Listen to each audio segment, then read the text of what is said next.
Yes, sir. What's the deal, everybody? It's your boy, I'm Mac, welcoming you to the Leisure Time Podcast Sports Talk, where we discuss some of the hottest sports topics going on in the world. Before or after you watch this video, please subscribe to the Leisure Time Podcast LLC YouTube page so you won't miss none of our content. Also, to those can't get to YouTube, please go download our audio versions or listen to our audio versions on Podbean, Apple Podcasts, and SoundCloud. Thanks. What's the deal, everybody, and welcome to another episode of X's and O's, powered by CoolFan.com. As always, please go subscribe to the Leisure Time Podcast YouTube page. I'm going to get straight into it. Man, what a game on Saturday. What a game, right?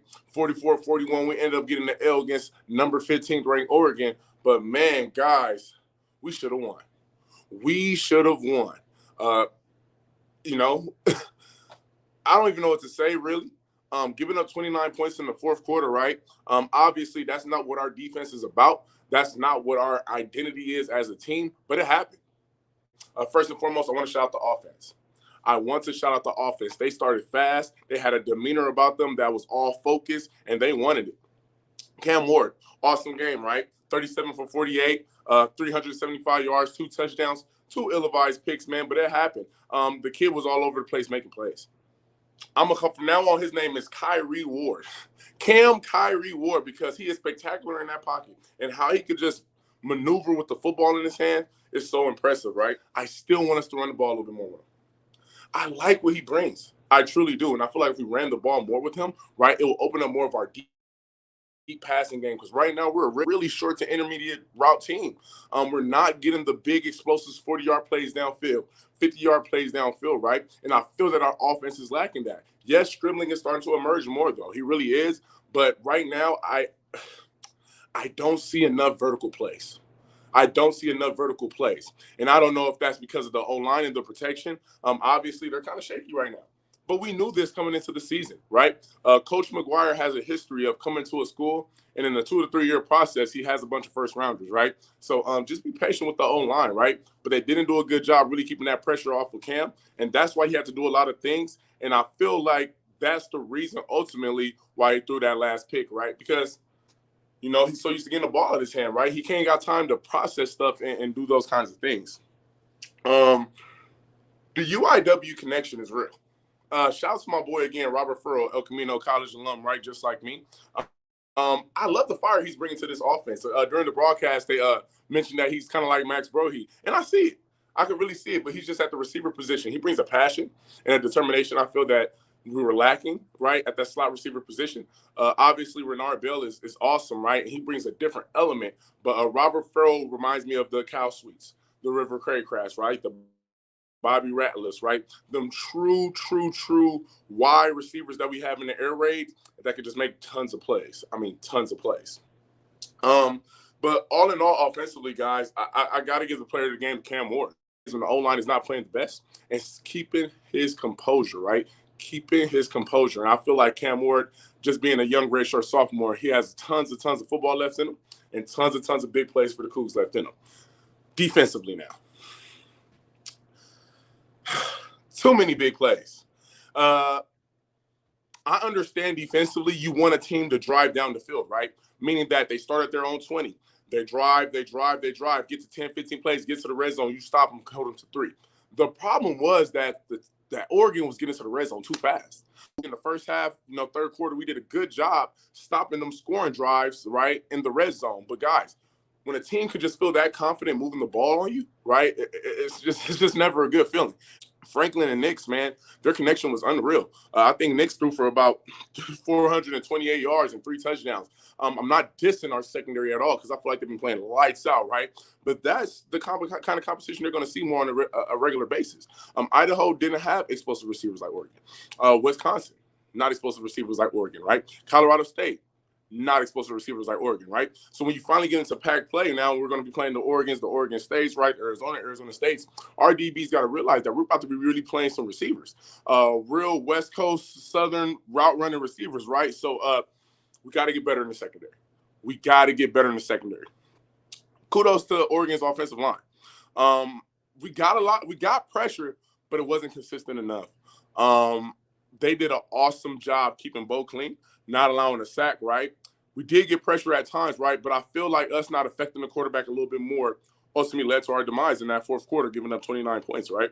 When a team can score 29 points, that's no fluke. That's a good Oregon team over there, right? So it's just building blocks. It's just building blocks, right? Yeah, we got seniors in R.J. Stone and Brennan Jackson, right? But, D-line wise, you can always replenish that. I love the fact that all our DBs are young. They're all going to be coming back, and they're only going to be getting better and better this year, right, as the season progresses. Right? How about that pick six? Francisco Heat. Francisco, hey, man. That was the most beautifulest play I've seen in a long, long time from a Coop. I mean, how clutch was that? They're going in, about to score, take the lead. Francisco comes over. They're trying to rub him right. They have the double slant trying to rub him right. He goes over the double slant over the DBs, right? Catch the pick, and he takes it 95 yards. I mean, God darn it for a linebacker, guys. Dude, that is like the ultimate success right there. That's like the ultimate pleasure, I bet, for him, making that big play for his team at that crucial moment. And obviously, he's my player of the game. I know he didn't do much as far as tackle-wise, right? But none of our front seven players really did, right? Oregon did a good job getting to our second level. They really did a good job getting to our second level, making our DBs tackle, right? So, Francisco, that pick six was awesome. Overall, we're getting better.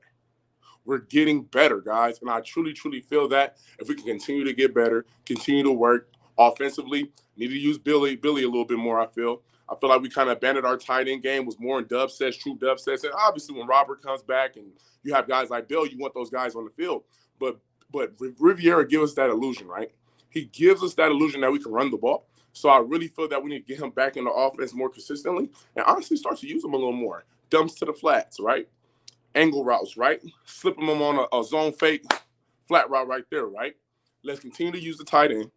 Let's continue to build, and we'll be awesome. First up, the offensive play that stood out to me. Let's get it. All right, let's break down the offensive play of the game. So, obviously, guys, right? I'm talking about the last touchdown that Cam Ward threw to Robert Farrell over there in the red zone, right? You could say it was kind of a rushing touchdown, but the reason why they call it a passing touchdown, he gives him the little shuttle, the little Patrick Mahomes pop pass, right? And it worked to perfection. And guess who was in the game in the touchdown? Guess who was in the game when we scored that touchdown? Yes, the tight end, right? The tight end, right? So, guys, we lined up left hash, right? We're on the left hash, a bunch formation, right? Usually when you get into a bunch formation offensively, you want to get in a bunch formation to collapse the defense. And then on the play, you usually want to run outs, run corners, right? Expanding routes because you got that defense sucked in right there in the top, right? So for what we do first is, right, we motion Billy right here. We motion Billy right here, right? So when we motion Billy right here, guys, it gives the illusion that we're about to run a zone read, right? A zone action, right? Zone right for the O-line, right? So they're taking their right zone steps, right? With Billy over there cutting off that backside C gap so you won't get no penetration to the backside. As a defender, that's what I would think. Right? But as a defender, I would have been wrong, and Oregon was clearly wrong, right? So what they did was, guys, motion Billy over here, right? We fake the zone read. And I mean, our O-line fired off the ball. They fired off the ball. Oregon was in there, obviously, goal line set, kind of a bare look, had a nose, right? Tackle in. This end right here was kind of in a four-eye technique with the Mike linebacker out. Their Mike linebacker was kind of outside even the safety, right? Kind of weird, but it was such a tight bunch formation that made sense because you knew that safety was going to jam up this X, so the Mike would have had a free run to the quarterback, right? The Will linebackers displaced, obviously, manned up on this running back with the safety hanging backside, manned up on Billy when he motioned over, okay? So when we did the fake, right, Cam did the fake, right, blocking right here, right, zone right. What Billy did was actually started to lead for him when our Z receiver went to go crack him right here, right? So Stripling went to go crack that safety. Billy ended up turning this kind of into like a sweep action right there, blocking him. And on the snap, what makes this play so beautiful is as soon as we snap the ball, we get Robert Farrell running in front of the quarterback, right? So as he's doing the zone read, guy, the zone fake, the O-line, the running back doing the zone fake, Cam pop passes it to Farrell, right? When Farrell gets the ball, he literally has an easy touchdown because it's all cleared out. You got to realize the power of the run, the power of Nakia, the power of the tight end, right? it opens up our offense, and I feel that we need to commit a little bit more to the run game, right? This play was beautifully schemed up by Eric Morris. I truly feel that as we continue to build, as we continue to use the tight end, as our RPO game continues to grow, right? Guys like Farrell, guys like McKee, guys like Billy are going to be the key, right? But this touchdown was go ahead and look at it, right? It was a clutch play, right? And I really like the fact that how we're given different illusions within the air raid, right? Let's get to the defensive side of the ball. All right. And now it's time for the defensive play of the game. So, guys, obviously I'm going to go with Francisco's pick, right? So right now we are in our goal line defense, right? Kind of a bear look, but it's not a true bear look, right? Because we actually got our nose and our tackle in one techniques, right? So our nose and our tackle are in one techniques, meaning like basically A gap. Our ends, right, are in four eyes. I thought they were in threes. When you look at their film, they're actually in four eyes, and they're going to slant into those B gaps. We got Armani Marsh playing the nickel right here, going to be blitzing off the edge. And Deion Henley out here blitzing off the edge as well, right? Francisco is the Mike backer. We're playing dog defense. I mean, cover zero, no help, man up. We get into the quarterback. And DBs, you got to man up, right? So we're in man coverage over here. Man coverage over here. Man coverage over here, man coverage over here, right? So what Oregon tries to do is a rub route, right, guys? They try to slant with the Y and the Z receiver, right? Do the slant, right? And send the running back on a wheel, right? Those slants meaning to basically pick that Mike linebacker off so the running back can be scot-free on the wheel route, right? But Francisco does it perfectly. He reads it perfectly, and he makes one of the biggest plays in WSU history. All right, so we're blitzing right here. Hitting these gaps, right? The reason why we're blitzing, guys, is we don't